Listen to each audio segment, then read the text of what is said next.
हरे कृष्णा। आप सभी लोगों का स्वागत है आज के सत्र में।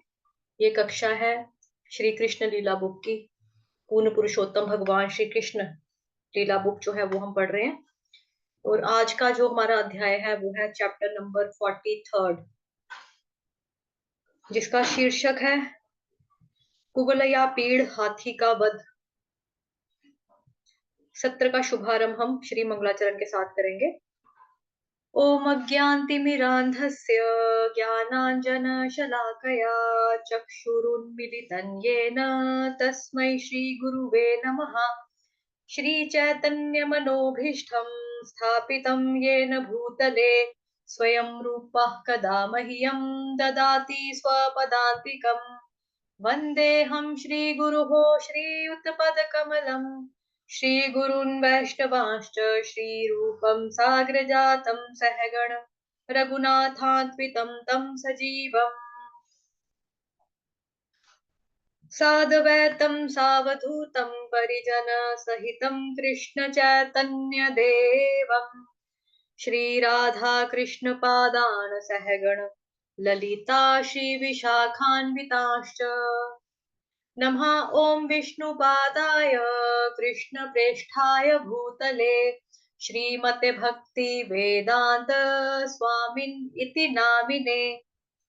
नमस्ते सारस्वते देवे गौरवाणी प्रचारिणे निर्विशेष शून्यवादी पाश्चात्य देश तारिणे। नमो महावदन्याय कृष्ण प्रेम प्रदायते कृष्णाय कृष्ण चैतन्य नामने गोद्विषे नमः। हे कृष्ण करुणा सिंधु दीनबंधो जगतपते गोपेश गोपिका कांत राधा कांत नमोस्तुते। तप्त कांचन गौरांगी श्री राधे वृंदावनेश्वरी वृषभानुसुते देवी प्रणमामि हरिप्रिये। वाञ्छाकल्पतरुभ्यश्च कृपा सिन्धुभ्येव च पतितानां पावनेभ्यो वैष्णवेभ्यो नमो नमः। जय श्री कृष्ण चैतन्य प्रभु नित्यानंद श्री अद्वैत गदाधर श्रीवासादि गौर भक्त वृंद। हरे कृष्ण कृष्ण कृष्ण हरे हरे हरे राम राम राम हरे हरे। हरे कृष्ण कृष्ण कृष्ण हरे हरे हरे राम राम राम हरे हरे। हरे कृष्ण कृष्ण कृष्ण हरे हरे हरे राम राम राम हरे हरे। हरे कृष्ण। आप सभी लोगों का स्वागत है आज के सत्र में। तो ये कक्षा है पूर्ण पुरुषोत्तम भगवान श्री कृष्ण लीला किताब हम जो पढ़ रहे हैं, उसके 42 चैप्टर हम खत्म कर चुके हैं। आज है 43 यानी कि 43, अध्याय नंबर 43, जिसका शीर्षक है कुवल या पीड़ हाथी का वध।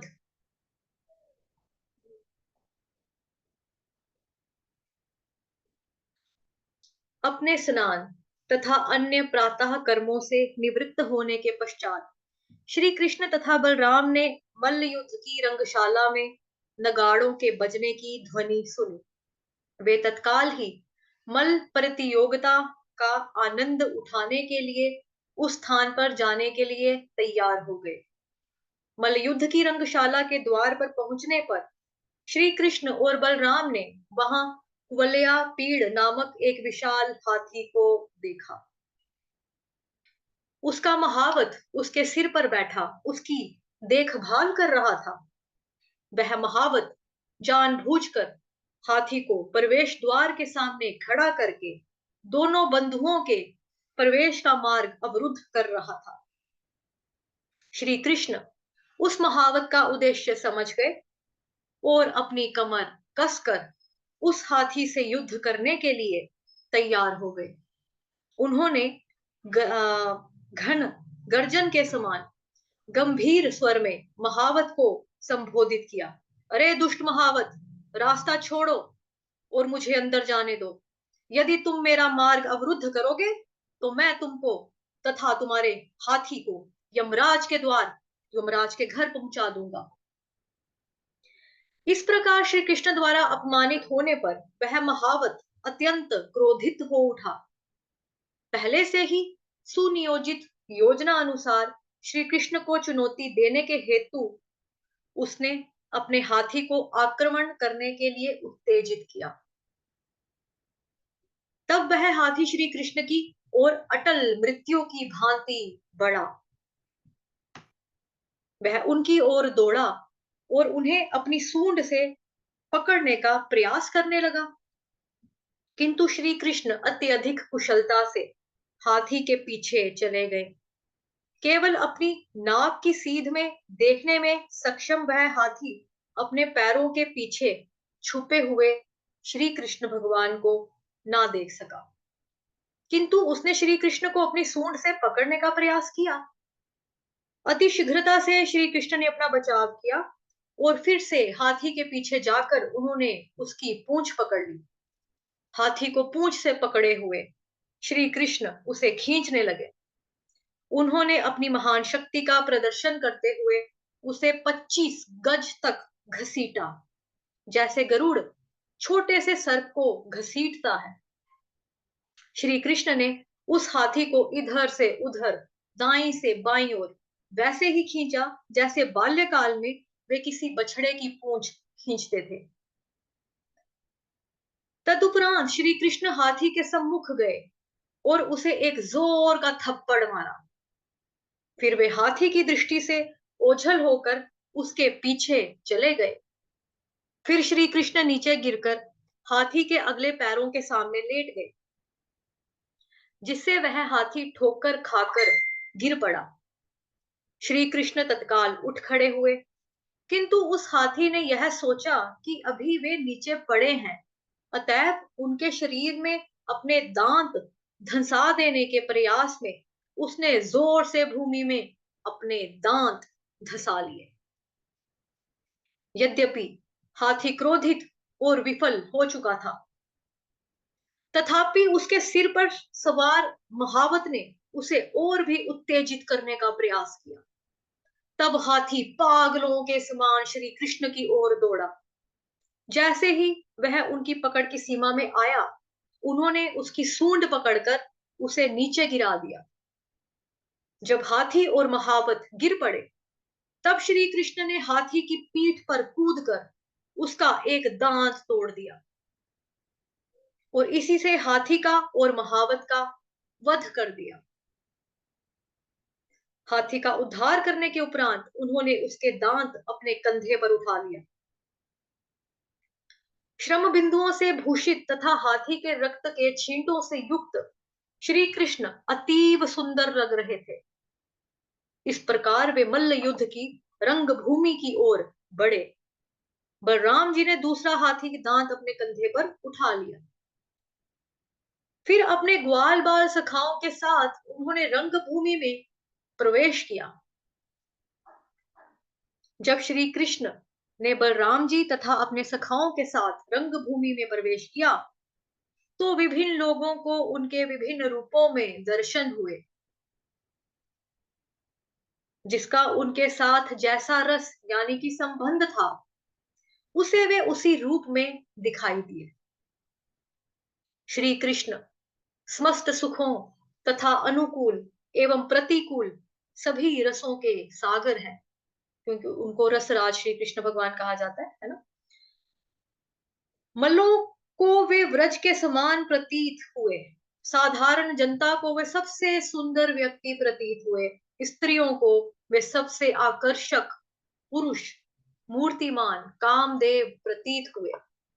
उनके दर्शनों से उन स्त्रियों की कामातुरता में वृद्धि हो गई। वहां उपस्थित ग्वालों को श्री कृष्ण अपने ही गांव वृंदावन से आए हुए अपने संबंधी प्रतीत हुए। उपस्थित क्षत्रिय राजाओं ने श्री कृष्ण के दर्शन सर्वाधिक बलशाली राजा तथा दंड देने वाले के रूप में किए। उनके माता पिता नंद एवं यशोदा को उनके दर्शन सर्वाधिक प्यारे बालक के रूप में हुए। भोजवंश के राजा कंस को वे साक्षात यमराज प्रतीत हुए। बुद्धिहीनों को वे अयोग्य व्यक्ति प्रतीत हुए। उपस्थित योगियों ने उनके दर्शन परमात्मा के रूप में किए। वृष्णि वंश के सदस्यों को वे सर्वाधिक प्रसिद्ध वंशज रूप में प्रतीत हुए। इस प्रकार विभिन्न लोगों ने श्री कृष्ण को विभिन्न रूपों में देखा।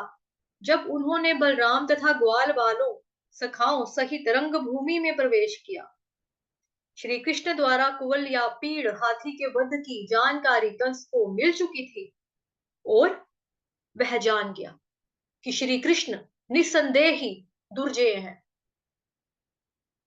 इस प्रकार वह उनसे अत्यंत भयभीत हो गया। श्री कृष्ण और बलराम की भुजाएं लंबी थी। वे अत्यंत सुंदर वस्त्र धारण किए हुए थे। वहां उपस्थित सभी को वे अतीव आकर्षक लग रहे थे। वे ऐसे वस्त्र धारण किए हुए थे मानो वे रंगमंच पर अभिनय करने वाले हैं, और उन्होंने सभी का ध्यान आकर्षित कर लिया। भगवान श्री कृष्ण का दर्शन करने वाले मथुरा के नागरिक अत्यधिक प्रसन्न हो गए। वे अतृप्त दृष्टि से उनके मुख का दर्शन इस प्रकार करने लगे जैसे वे अमृतपान कर रहे हों।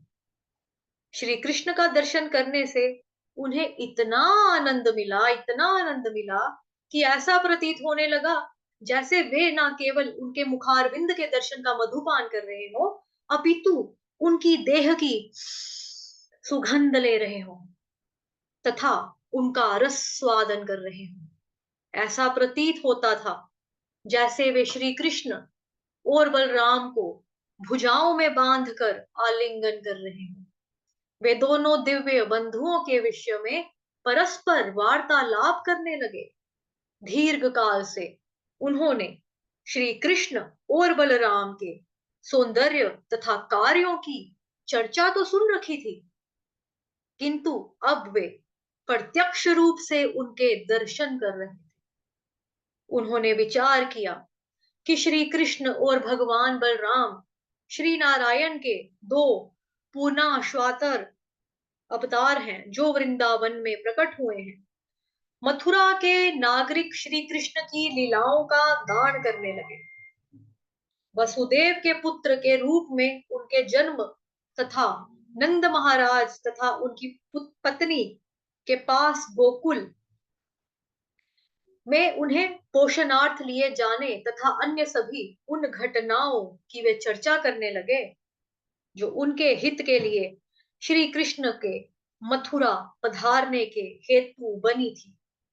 उन्होंने पूतना राक्षसी के वध का तथा बवंडर के रूप में आए हुए असुर तृणावर्त के वध की भी चर्चा की। उन्होंने यमलार्जुन वृक्ष में से जुड़वा भाइयों का उद्धार का स्मरण भी किया। कुबेर के दो पुत्र जो थे, मणिग्रीव और नलकुबेर, उनकी बात हो रही है। मथुरा के नागरिक परस्पर चर्चा करने लगे। श्री कृष्ण और बलराम ने वृंदावन में शंखाचूड़, केशी, धेनुकासुर तथा अन्य अनेक असुरों का उद्धार किया। श्री कृष्ण ने सभी गोपों की दावानल से रक्षा भी की। उन्होंने यमुना नदी में कालीय नाग का दमन किया तथा स्वर्ग के राजा इंद्र का मान मर्दन किया। श्री कृष्ण ने एक हाथ में गोवर्धन पर्वत को 7 सतत यानी कि कंटिन्यूसली लगातार बिना रुके सतत 7 दिवस तक धारण करके सभी गोकुलवासियों की आंधी, तूफान और अविरत वर्षा से रक्षा की। वे और भी उत्साहवर्धक कार्यों का स्मरण करने लगे। वृंदावन की गोपियां श्री कृष्ण के सौंदर्य का दर्शन करके तथा उनके कार्यों में सहभागी होकर इतनी प्रसन्न हो गईं कि वे अपने भौतिक अस्तित्व के कष्टों को ही भूल गईं। श्री कृष्ण के चिंतन तथा दर्शन से उन्हें हर प्रकार का भौतिक श्रम विस्मृत हो गया। मथुरा के नागरिक यदुवंश की चर्चा करने लगे। उन्होंने कहा कि यदुवंश में श्री कृष्ण के प्रकट होने के कारण यदु परिवार समस्त ब्रह्मांड में सर्वाधिक प्रसिद्ध वंश रहेगा। तब मथुरा के नागरिक बलराम की चर्चा करने लगे। वे उनके उनके कमल दल जैसे नेत्रों की बात करने लगे और कहने लगे, इस बालक ने प्रलंबासुर और अनेक अन्य असुरों का वध किया है। जब वे इस प्रकार श्री कृष्ण और बलराम की लीलाओं की चर्चा कर रहे थे, तो उन्होंने मल्ल युद्ध के आरंभ की घोषणा करने वाले विभिन्न वाद्यों की गूंज सुनी। तत्पश्चात प्रसिद्ध मल्ल चाणूर ने श्री कृष्ण और बलराम को संबोधित किया। उन्होंने कहा, प्रिय कृष्ण और बलराम, हम लोगों ने तुम्हारे पूर्व कार्यों की चर्चा सुनी है। तुम लोग महान नायक हो, अतएव राजा ने तुमको बुलाया है। हमने सुना है कि तुम्हारी भुजाएं अति बलशाली हैं। राजा तथा उपस्थित सभी सज्जन तुम्हारे मल्ल युद्ध के कौशल का प्रदर्शन देखने को इच्छुक हैं। प्रजा को अपने राजा का आज्ञाकारी तथा उसका चित्त प्रसन्न करने वाला होना चाहिए।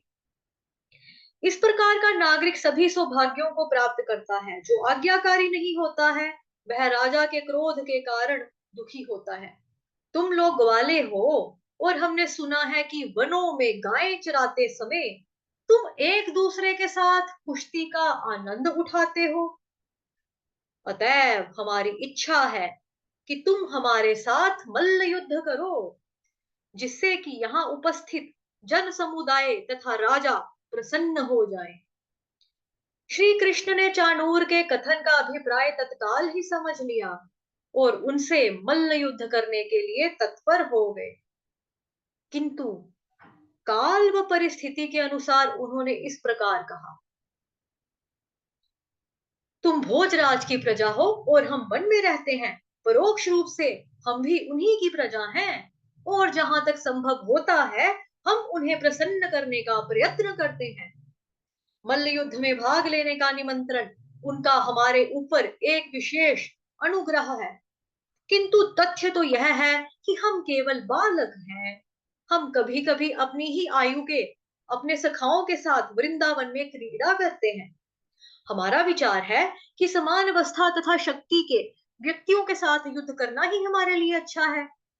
किंतु तुम्हारे समान महान मल्लों से युद्ध करना दर्शकों को रुचि करना होगा। यह उनके धार्मिक सिद्धांतों के विरुद्ध होगा।